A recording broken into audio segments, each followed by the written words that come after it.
And the Zohar say when the Jewish nation is up spiritually, Ishmael is down. When the Jewish people are down, they are automatically go up, meaning they don't have independence of their own.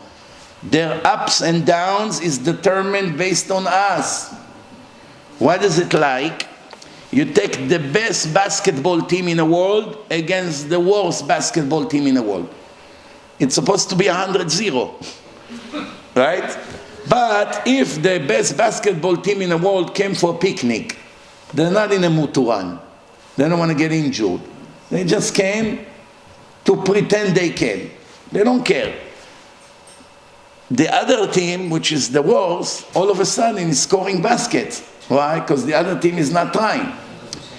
The score of the game is depend on only one team. If the good team would agree to play, they'll crush them. If they want to sleep, the other team will do good. That's what Hashem said. If you, my children, will follow me and follow the Torah and be righteous, there will be nothing. They won't be able to hurt one of you. If you will go against me, you will fight my Torah. Not only they will be powerful, they will torture you non-stop, and when they kill you, I will make sure they scream my name, that you know that I sent them. As much as you hate them, you should know that they are the stick in my hand, and I am the one that beating you up, not them. If they wouldn't be, Hashem would find something else. He has many ways. And that's what a lot of us don't understand. Yes, it's mitzvah to hate them, it's mitzvah to despise them, it's mitzvah to pray for their destruction because they are evil monsters. There's no contradiction.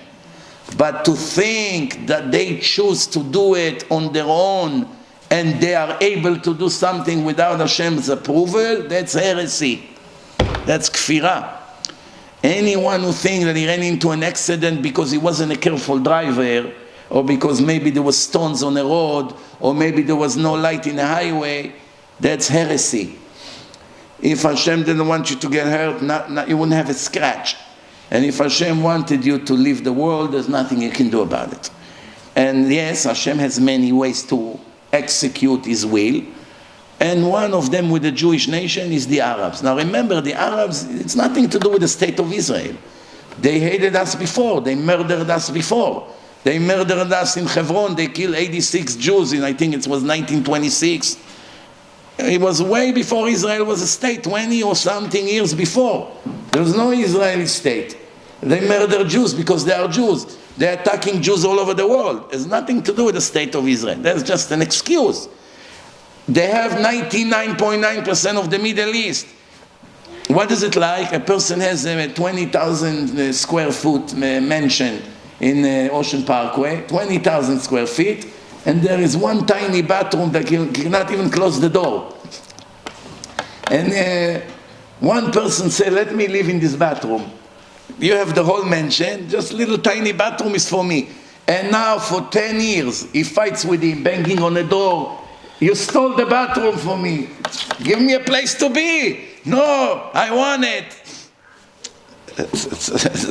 That's a mental case. The answer is, we really think they want Israel. They know they never lived in Israel before. They know there's no such thing Palestinians. They know there's no such a nation. They never had a flag, never had an anthem. They never had an army. They never had a representative in the United Nations.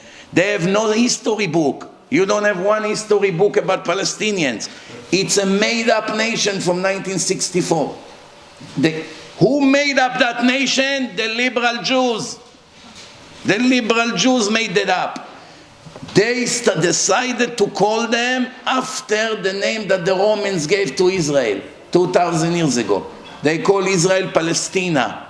So the liberal lefty Jews that came from Europe, that communist, decided to call these Arab Palestinians. Why? Because they don't care about what the Torah calls Israel. They care about history, these educated liberal communist Jews. So they started to call them Palestinians, and the Arab grabbed that. Palestinians, why the Romans call Israel Palestine? Why? Because there used to be Philistines. Plishtim. Plishtim that Shimshon had to kill, Shimshon. But Plishtim and Arabs are two different nations. There's no connection between them.